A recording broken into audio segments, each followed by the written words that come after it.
Hello, everyone. Welcome back to the Daily Dose. I'm Dr. Lance Garrison, and today we're going to dig into a quote from the Lebanese American writer Khalil Gibran. And the quote goes like this: "Our anxiety does not come from just thinking about the future, but rather from wanting to control it." And before we dig in, just really quickly, if you find today's content helpful, please take a moment to hit that like button, comment below, share the video with someone who you think could benefit from this message.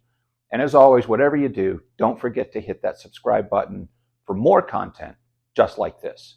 Okay, so let's break it down and let's explore how this quote relates to our daily lives and how applying its wisdom can significantly improve our mental well-being.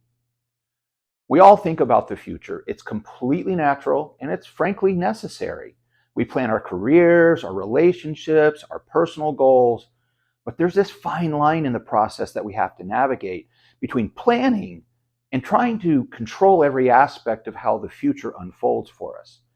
And what Gibran's insight suggests is that it's not the act of really contemplating the future that causes our anxiety, but it's this desire to dictate exactly how it unfolds.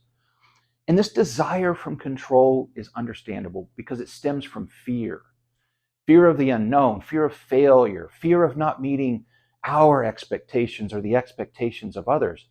But here's the thing, the future is inherently uncertain.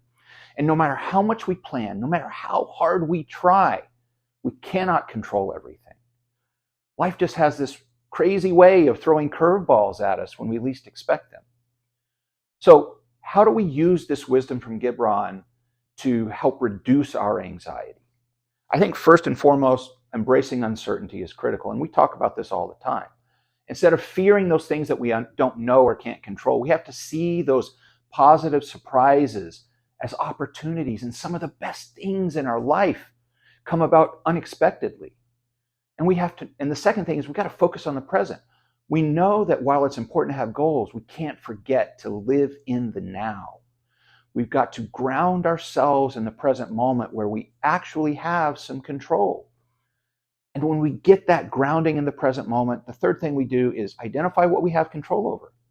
Put our energies into the things that we can influence, and then practice acceptance for the things that we can't. And number 4, we've got to develop flexibility. We've got to be adaptive because things rarely go as planned.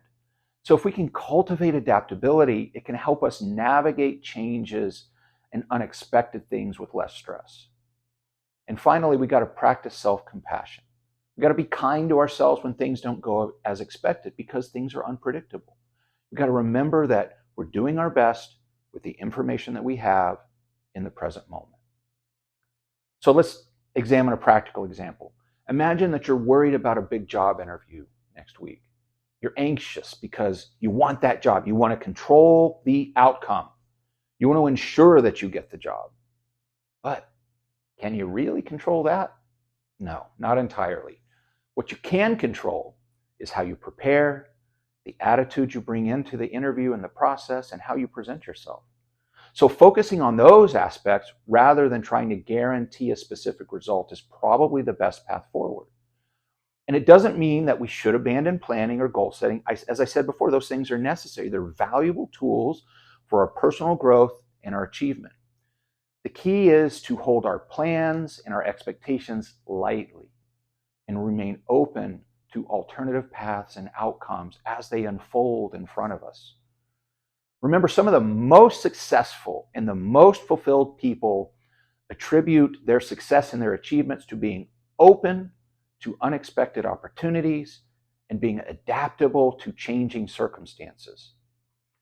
So in essence, Gibran's quote really invites us to find a balance between preparation and flexibility, between having aspirations and being open to life's surprises.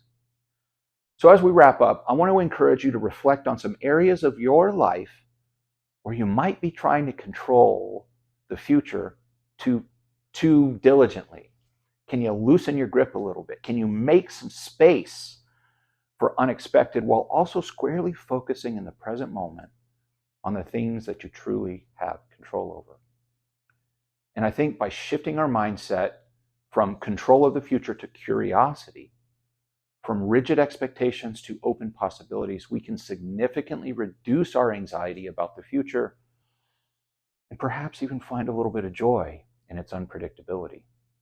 As always, thanks so much for joining me today. If you found it helpful, if you found this video helpful, please like and subscribe for more content on mindfulness, on personal growth, and on managing our expectations of control. Until next time, plan for the future, but please live for today.